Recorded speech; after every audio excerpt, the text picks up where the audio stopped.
In het Nederlands. Extra Journaal. Vers van de pers. Welkom bij Extra Journaal. Fijn dat u weer kijkt. We hebben het belangrijkste nieuws op een rij gezet. En voordat we beginnen, een warm welkom aan alle kijkers op Tele Curaçao, op de sociale media van Extra, op NOS TV, op Bonaire en op Salto TV in Amsterdam. Sylvania schiet Capriles financieel te hulp. Dat is nieuws dat nog niet zo lang geleden binnen is gekomen. En het gaat over het feit dat de minister van Gezondheidszorg, Javier Sylvania, heeft besloten om jaarlijks een voorschot van 3,4 miljoen gulden te verstrekken aan de Capriles kliniek. Dit voorschot is bedoeld als tijdelijke oplossing ter overbrugging van een nieuwe tariefstructuur voor de geestelijke gezondheidszorg. De minister zegt dat het belangrijk is dat Capriles open blijft en beschikbaar voor de bewoners van Curaçao. Daarom wordt er nu in tranches jaarlijks 3,4 miljoen gulden betaald en wordt er gewerkt aan de verbetering van onder meer de tariefstructuur om te zorgen dat het in de toekomst beter geregeld is. Maar hij wil niet dat Capriles als gevolg van te weinig geld niet meer haar taken kan uitvoeren. De commissie verhoort vandaag 4 politici. Het is weer zover, de tweede week van de enquêtecommissie HNO. We hebben natuurlijk 2 weken geleden een week lang 17 mensen gezien die openbaar verhoord werden. Veel mensen hebben erop gereageerd. Het gaat over het ziekenhuis en de hoge kosten daarvoor. Vandaag zullen achtereenvolgens minister Charles Cooper, minister-president Gilmar Pisas, oud-minister-president Eugène Ruggenaat en oud-minister Kenneth Gijsberta worden opgeroepen als getuigen. Ze zullen worden ondervraagd over de totstandkoming van het ziekenhuis. En zoals bekend is de enquêtecommissie bezig gedurende de maand maart, ook een deel van februari. Maar de bedoeling is eind april al een eindrapport aan het parlement te overhandigen. Wightman waarschuwt Huurman. Oud-minister-president Ben Wightman, hij was bij de enquêtecommissie ook nog te horen. Toen ging het over het ziekenhuis. Hij heeft tijdens zijn wekelijkse nieuwsprogramma op sociale media hard uitgehaald naar oud-inspecteur Jan Huurman. Wightman wil dat de Nederlandse oud-inspecteur stopt met zijn aanhoudende bemoeienis met Curaçao door het sturen van ingezonden stukken naar de media. Dat heeft volgens de Curaçaose politicus een koloniaal karakter. En hij richt zich rechtstreeks tot Jan Huurman en zegt: let goed op wat je doet. Ik weet precies wat er aan de hand is en wie je steunen. Laat het niet zo zijn dat je ware verhaal bekend moet worden en hoe je gefaald hebt als inspecteur. Later in het programma ziet u nog een fragment in het Nederlands van Wightman die zich rechtstreeks tot de oud-inspecteur richt. Schietpartij op de Mexicoweg. Bewoners van de Mexicoweg in de wijk Santa Maria zijn erg geschrokken. Zondagochtend rond een uur of 4 hoorden ze wat in eerste instantie vuurwerk leek. Maar het bleek een achtervolging. 2 auto's reden door de straat en de inzittenden vuurden op elkaar. Er werden uiteindelijk 18 kogelhulzen getroffen. Het is niet duidelijk wie erbij betrokken waren, niet waarom, maar er is gelukkig niemand in de straat gewond geraakt. Overval in de ochtend. Vanochtend vroeg is een Chinese man overvallen. Rond 5 uur 's ochtends liep hij op de Witte Weg vanuit zijn huis aan de Koningsstraat. Hij ging trainingen doen, lichaamsoefeningen. Maar hij werd overvallen door een man met een mes die hem stak. Niet diep, maar hij werd wel geraakt daardoor. Maar vooral het feit dat een man op leeftijd 's ochtends vroeg gewoon gaat trainen en dat niet veilig kan doen, dat is toch wel heel erg treurig. U ziet het op de beelden. De politie is daarna naar het huis in de Koningsstraat gegaan en de man heeft aangifte gedaan. Van de dader is niet meer bekend dan dat hij in de richting van Panama rende en een khaki-broek aan had. Misbruik van migranten. Ernstige aantijgingen op Bonaire door de vakbond, de AFBW. Die heeft laten weten dat de situatie in sommige sectoren op het eiland alarmerend zijn. En dan gaat het vooral om beveiliging, horeca en bouw. Er worden volgens de vakbond vooral Latino's aangenomen. Die worden slecht betaald. Die moeten soms contracten tekenen in het Nederlands, dat ze dus niet begrijpen. Er wordt ook gericht op Latino's door alleen in het Spaans advertenties te plaatsen. Maar de mensen worden slecht behandeld, krijgen niet het geld waar ze recht op hebben, krijgen niet de bescherming waar ze recht op hebben. En er is ook een situatie dat sommige bedrijven stoppen met werkzaamheden om daarna onder een andere zaak door te gaan met alleen maar Latijns-Amerikaanse mannen. Waarbij dus de controle of dat ze goed betaald worden niet er nauwelijks is. En dat is gezegd door de vakbond en die wil dat er meer aandacht van komt. Het is door de Federación General de Trabajadores de Bonaire en Cheryl Quidama heeft deze uitingen gedaan.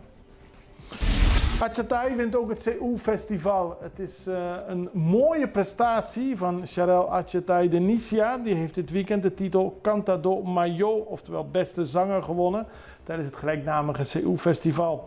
Dat is opvallend omdat hij eerder dit jaar al Tumba-koning werd. Dus in 1 jaar tijd won hij beide prestigieuze prijzen. Een mooie prestatie. Zoals bekend was het CU-festival weer een groot succes. 62 verschillende zangers en zangeressen die deden mee. En afgelopen weekend werd Denicia gekroond met zijn nummer. Waarbij hij nu de CU-koning is. Hij was al Tumba-koning, maar hij is nu ook CU-koning.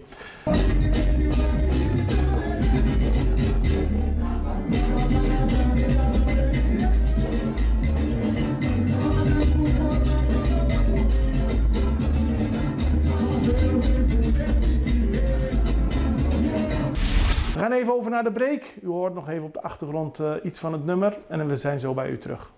Dit is het station van de Soul Show met Ferry Maat, Ben Liebrand in de mix en van de ochtendshow met mij. Elke ochtend naar je werk met de ochtendkranten en de 5e vraag.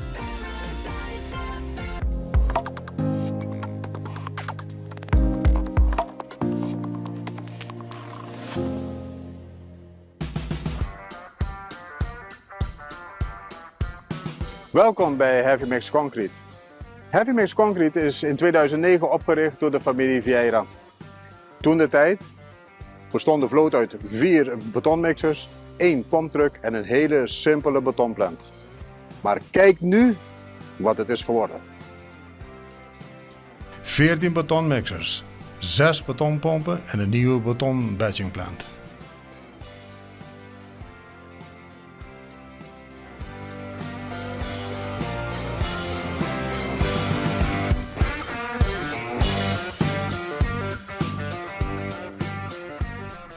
Bij onze nieuwe batchingplant vindt de menging plaats in de mixer van de betoncentrale en niet in de truckmixer.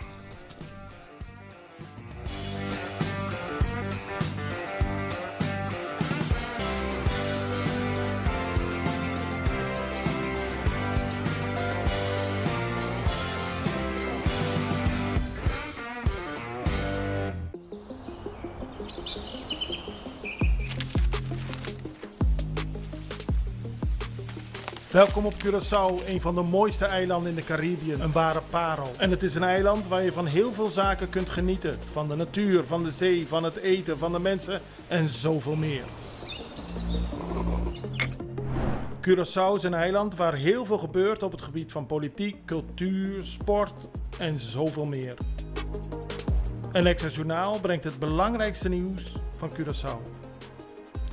Maar we hebben ook aandacht voor al het nieuws op Bonaire en Aruba en op de bovenwinden, Saba, Sint Maarten en Sint Eustatius. En we belichten al het nieuws van alle kanten. Het nieuws is duidelijk, actueel en vers van de pers. Extra Journaal, elke werkdag op Salto. Op Curaçao zijn we de hele dag bezig met het maken van Extra Journaal. Volg ons op je favoriete Amsterdamse zender, Tauro.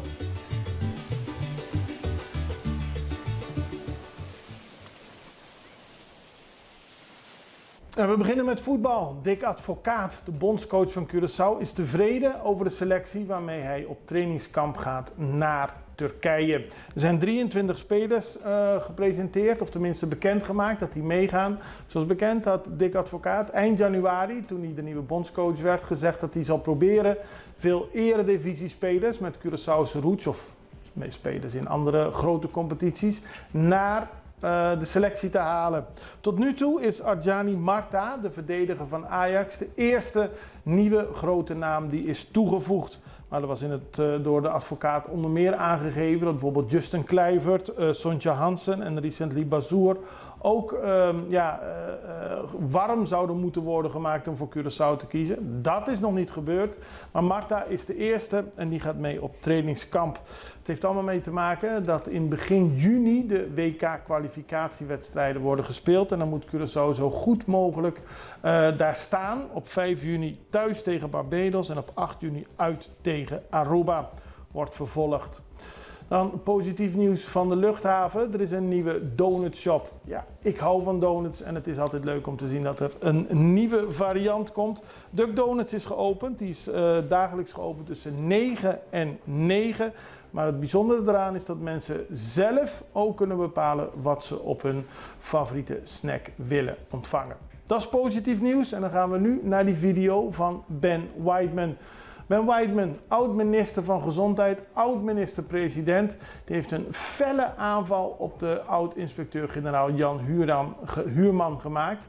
Volgens Weidman gaat Huurman veel te ver met zijn aanhoudende commentaren. Stuurt dat naar verschillende media, zowel in Nederland als op Curaçao. En hij laat een niet mis te verstaande boodschap, waarschuwing eigenlijk, in de richting van Huurman achter. Kijk ernaar. Wel Jan, ik weet dat je dit bericht indirect zal ontvangen. Pas op met hetgeen je bezig bent. Ik weet precies wat er gaande is en wie achter jou staat.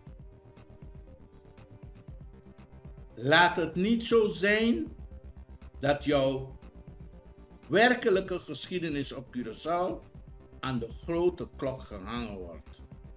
En jouw palie kan falen ook als inspecteur. Wees gewaarschuwd. Hou jezelf bezig met je eigen dingen in Nederland. Vooral met jouw familie, jouw huwelijk en jouw business als verhuurder van opgeknapte panden aan studenten. Hou op met die dingen waar je mee bezig bent. Curaçao is niet jouw speelveld. Oké? Bon. En dan gaan we nu naar internationaal nieuws, naar Haiti. De situatie loopt daar helemaal uit de hand.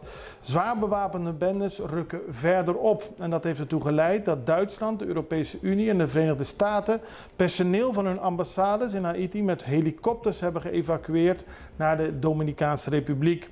Zwaar bewapende bendes hebben inmiddels het grootste deel van de hoofdstad Port-au-Prince in handen. De evacuatie volgt op de snel verslechterde veiligheidssituatie in Port-au-Prince.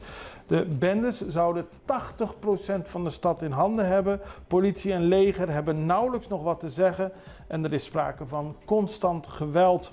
Er wordt onder meer gesproken over het inzetten van een politiemacht met politieagenten uit Kenia, maar dat wordt door heel veel mensen ook weer ontraden, omdat de situatie echt heel erg gewelddadig is.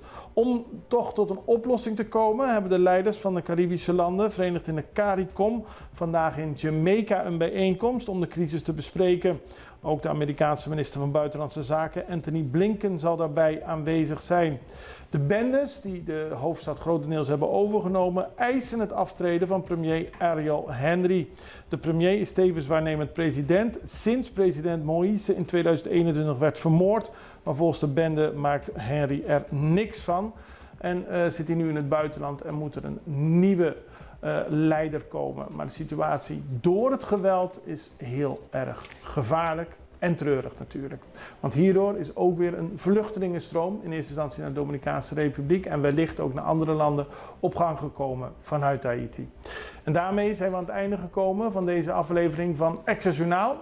We zijn er morgen weer en ik hoop u ook, zo moet ik het goed zeggen. Het allerbeste, tot ziens. Dag.